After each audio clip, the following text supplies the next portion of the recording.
käkikeerajate nädala ringvaade. Oskame teha lihtrahva elu julmalt surmavaks tringeldrangeliks. Aga nautige meie osavust. Sel nädalal kaput sunnitakse oma poisse kimbutama. Lihtrahvas on muutumas mässumeelseks ja Eesti suuremeelsed maksumaksjad abistavad vaeseid kreeklasi. Hakkame pihta kohe peale selle lühisõnumi.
Kapot sunnitakse oma poisse kimbutama. Alles see oli, kui kapo oli sunnitud pokri pistma oma kauaaegse teenelise sisekontrolli komissari Indrek Põdra, kes hoolitses palju aastaid selle eest, et endised Vene KGB agendid ja miilitsad saaksid kapos segamatult oma asja ajada. Juba kapo algaastatel, kui endine KGB usaldusisik ja okupatsiooniaegse Viru hotelli nõukogude võimule ohtlikute väliskülaliste pealepassija Jüri Pihl määrati Laari valitsuse poolt kapo ülemaks, palkas ta kümneid sääraseid kogenuid, aga natuke rumalavõitu nõukogude julgeolekutöötajaid Eesti Vabariigi julgeolekut kaitsma. Eesti käkikeeramisinstitutsiooni looja ja hing Mart Laar andis neile eriliste teenete eest viivitamatult Eesti kodakondsuse. Enne kui Eestist sai NATO ja Euroopa Liidu liige, võisid need Jüri Pihli kaastöölised kapos ja muudes riigiorganites rahulikult tegutseda. Kui aga saabus aeg, kus Eestile oleks pidanud usaldama ka liitlaste julgeoleku saladusi, hakkasid liitlaste julgeolekuagendid muret tundma, kui mõned testimiseks ette söödetud nõndanimetatud saladused lekkisid Putini Venemaale. Kaitsepolitsei sisekontrolli komissar Indrek Põder sai süüdistuse ainult altkäemaksu võtmises. Kohus pani ta kuni 6 kuuks vahi alla ja arestis vähemalt ajutiselt ta Eestis asuvad kinnisvarad. Samuti läks vangikongi üks talle altkäemaksu pakkunud isik, kelle nime õnneks ei avaldatud, et mitte üleliia pahandada Eesti riigikaitsejuhtide ja poliitikute häid kliente.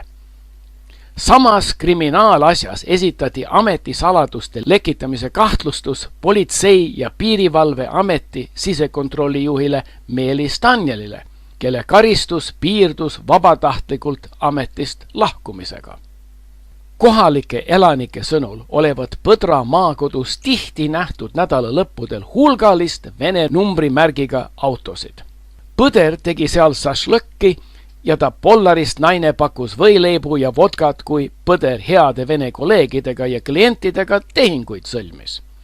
Ta ilmselt ei osanud arvata, et teda hakatakse ta paljude aastate jooksul tavapäraseks muutunud tegevuse pärast kimbutama. See näis olevat välistatud, sest praegune kapoülem on Raivo Aeg, kes on endine Eesti NSV Kingisepa rajooni siseasjade osakonna ülema asetäitja poliitilise kasvatuse alal. Aeg on seega oma poiss ja igati vääriline järeltulija Pihlile. Ta võimeid tõestab fakt, et tal õnnestus likvideerida kaitseväe luureüksus, mis oli loodud riigireeturite tabamiseks. Põder oleks muidugi pidanud ettevaatlikum olema, sest Pihli hea sõber, riigisaladuste tagamise talituse juhataja Herman Simm, kellele Pihl oli andnud Eesti riigi ja NATO saladuste juurdepääsu loa, vahistati juba varem meie NATO liitlaste julgeolekuagentide uurimiste tagajärjel.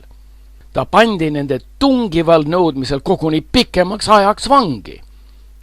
Pole muidugi mõtet karta, et ükski meie NATO liitlane Eestile ühtegi sellist saladust usaldas, mida oli vaja tõeliselt saladuses hoida. Nüüd on meie liitlased ilmselt sundinud kapo vahistama ka endise Vene miilitsa kapolaste kauaaegse kolleegi Aleksei Tresseni, kellele esitati süüdistus riigi reetmises. Ta naine Viktoria oli just minemas Moskvasse siirduva lennuki peale, kui ta koos Aleksei poolt pihta pandud salajaste dokumentidega kinni nabiti. Aleksei sai palka kapost juba 1993. aastast saadik, aga tööd olevat ta teinud paljude aastate jooksul Vene Föderatsioonile. Pole kahtlust, et sellised amatöörlikud vaenuliku riigi palgalised nagu Simm, Põder ja Aleksei Tressen oleks saanud mõnes lääneriigis heal juhul ainult paar nädalat tegutseda. Eesti suuremeelsed käkikeerajad võimaldasid neil aga olla paljude aastate jooksul oma tähtsate ülemuste ustavad käsutäitjad ja kolleegid. Nad võeti ilmselt vahele ainult meie liitlaste nõudmisel, siis kui nende ülemused neid enam kaitsta ei suutnud. Aleksei Tressen oli kunagi ka praeguse presidendi õigete inimeste poolt palavalt armastatud Ärma Toomase lähedane kaastööline. Vabariigi valitsuse määrusega moodustati 1999. aastal strateegilise kauba sisse- ja väljaveo transiidi kontrollikomisjon, mille koosseisus oli peale Toomas Hendrik Ilvese ka Kaitsepolitseiameti politseidirektor Aleksei Tressen, Kaitseministeeriumi riigisaladuste tagamise talituse juhataja Herman Simm ja mitmeid teisi samasuguse värvika tagapõhjaga isikuid. Tollal oli Eesti veelgi enam kui praegu, mitte ainult riigisaladuste, vaid ka strateegiliste kaupade transiitmaa meie idanaabri jaoks. Kuigi ta endised kaastöölised istuvad praegu vangis, oleks nüüd, kui meie oleme selle kunagise riigile kasuliku koostöö avalikustanud, igati sobiv Ärma Toomasel annetada järgmisel autasustamise perioodil oma komisjoni tublidele kolleegidele mõned toredad läikivad medalid möödunud kaunite ja rahulikumate aegade mälestuseks.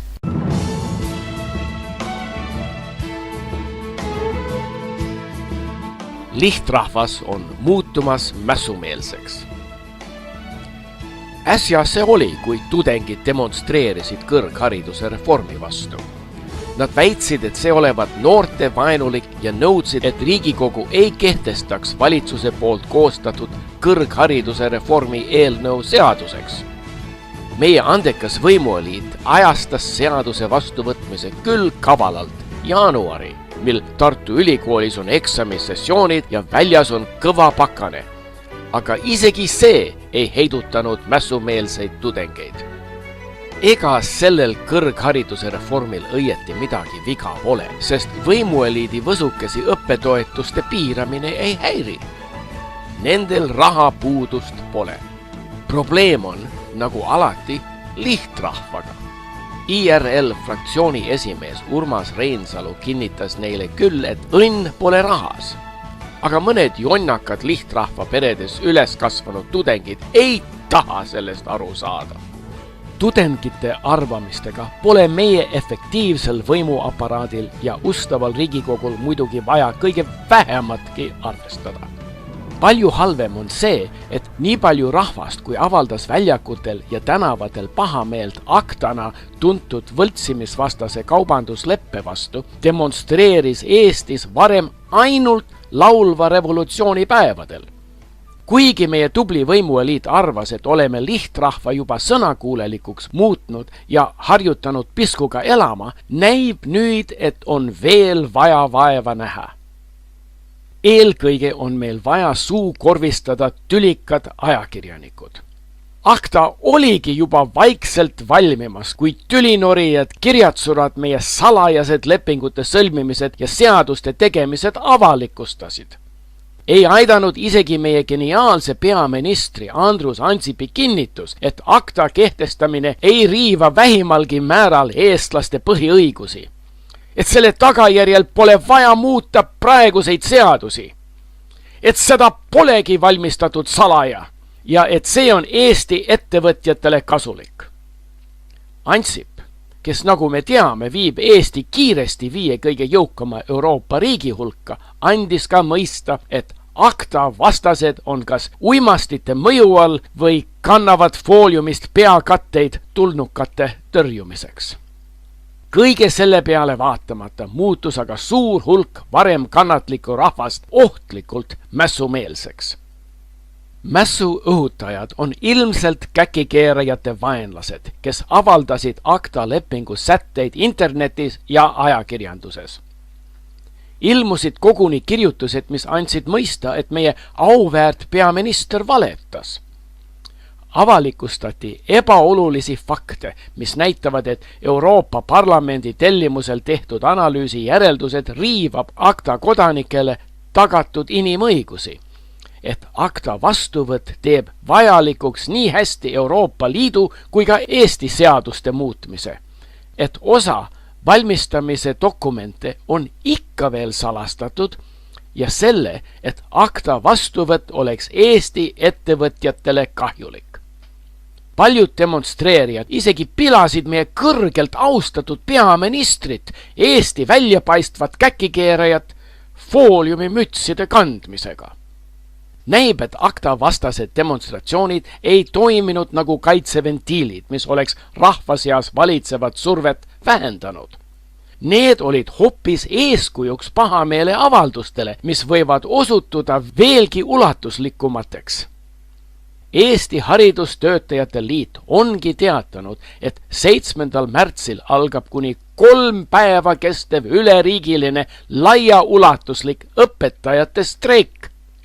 Õpetajad arvavad millegipärast, et nende keskmine palk peaks olema midagi selle lähedast, mis on Kreeka lihttöölise alampalk.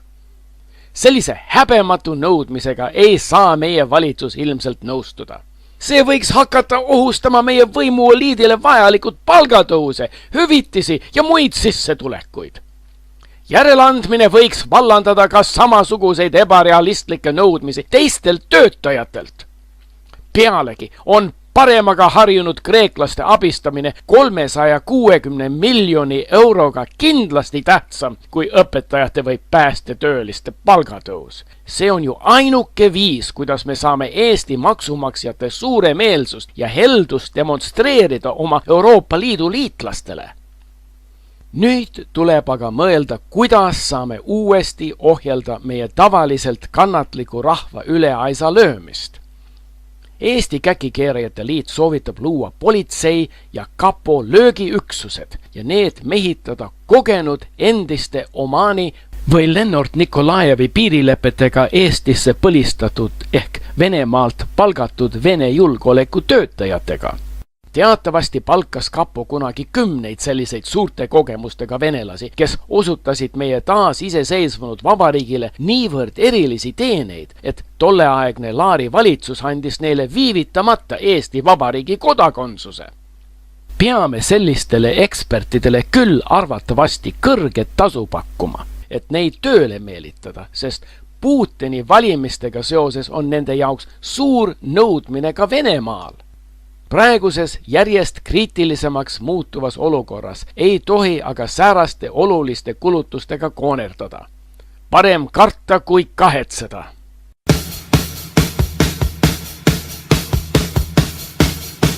Eesti suuremeelsed maksumaksjad abistavad paremaga harjunud kreeklasi. Meie hästi distsiplineeritud Riigikogu võttis teisel lugemisel vastu Kreeka abipaketi, mis lubab meie suuremeelsetel, heldetel maksumaksjatel abistada 357 miljoni euroga parema eluga harjunud kreeklasi. Kuigi see pole eriti suur summa maailma mastaabis, moodustab see ometi enam kui 5% meie selle aasta riigieelarvest. See on ka sama suur kui põllumajandus- või kaitseministeeriumi eelarved ja samuti moodustab see ligi poole Eesti Haigekassa riiklikuks ravikindlustuseks ette nähtud kuludest. Eesti maksumaksjate jaoks pakub selle abipaketi heakskiitmine kahtlemata sellist ülimat rahuldustunnet, mida saab ainult kehvik tunda, kui rikkur talt laenu lunib. Kuna kreeklaste alampalk on tublisti suurem eestlaste keskmisest palgast, on arusaadav, et piskuga harjunud eestlastel on sobiv toetada kreeklaste lahedamat elustiili, kui nood ise enam sellega hakkama ei saa. Õnneks teavad ka meie rahvasaadikud, et lihtrahva siiras soov on hoida stabiilsena Eesti õpetajate, päästeameti töötajate ja muidugi ka pensionäride sissetulekud.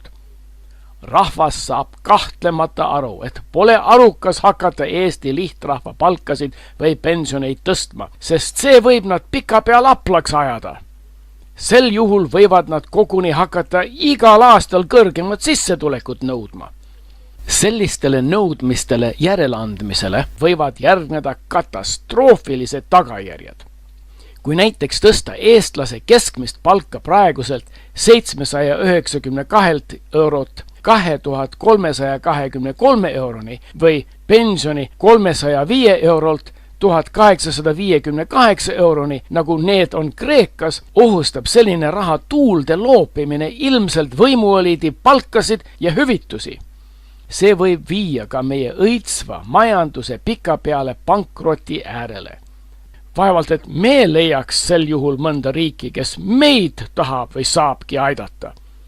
Isegi kui lihtrahvas sellistest asjadest alati aru ei saa, teavad seda hästi meie tublide võimuparteide juhid, kes valimisnimekirju koostavad ja seega muidugi ka rahvasaadikud, kes nende valimisnimekirjade alusel Riigikokku pääsevad. Sellepärast polegi meil vaja Riigikogu otsustes kahelda. Erilist rõõmu peaks rahvale valmistama see, et võimuparteide liikmed hääletasid poolt ja opositsioonipoliitikud vastu. Meie euroliitlaste silmis laseb see Eestil näida demokraatliku riigina, kus parlament mängib samasugust rolli riigi valitsemisel, nagu on tavaks vähem arenenud Lääne-Euroopa riikides. Kui seda poleks vaja näidata, võiks meie efektiivne partokraatlik riik poliitbroilerite aega kokku hoida ja lasta valitsusel kõik otsused langetada. See küll ei raiskaks riigikogulaste kallist aega, aga samas ei pakuks see neile ka vajalikku meelelahutust ja puhkamisvõimalust. Näiteks andis abipaketi Riigikogu istung võimaluse oma igavust peletada kõnepuldis esinemisega säärastel seadusandluse suurvaimudel nagu Aivar Riisalul, Jevgeni Ossinovskil ja Võsa Petsil. Nende andekust tõstis esile fakt, et nad suutsid oma sügavamõttelisi sõnavõtte esitada ilma, et oleksid oma kolleege tavaliste riigikogulaste meelelahutuste käigus seganud. Kreeka abipaketi vastuvõtmine oli ka järjekordne tunnustus meie võimueliidi kunagisele otsusele eurotsooniga liituda. Kasu sellest eestlastele on juba praegu mõõtmatu ja järjest kasvab. On ju täiesti võimalik, et eestlased saavad veelgi rohkem rahuldust, kui neile antakse võimalus ka Portugali, Hispaania või mõne teise pankroti äärel vaakuva riigi hea eluga harjunud kodanikke aidata. Nagu eelmise Riigikogu valimiste reklaam rahvale selgitas, oli eurotsooniga liitumine meie geniaalse peaministri Andrus Ansipi ja reformikate suur saavutus. See aitaski neil saada valimistel 17% valijate häältest, mis moodustas meie partokraatlikus vabariigis tohutu valimisvõime ja lubab neil nüüd piiramatult võimu nautida. Eesti Käkikeerijate Liit õnnitleb Eesti suuremeelseid maksumaksjaid ja loodab, et kogu meie rahvas näeb meile sellise abistamise võimaluse andmises meelt ülendavat kinki meie riigi sünnipäeva tähistamiseks.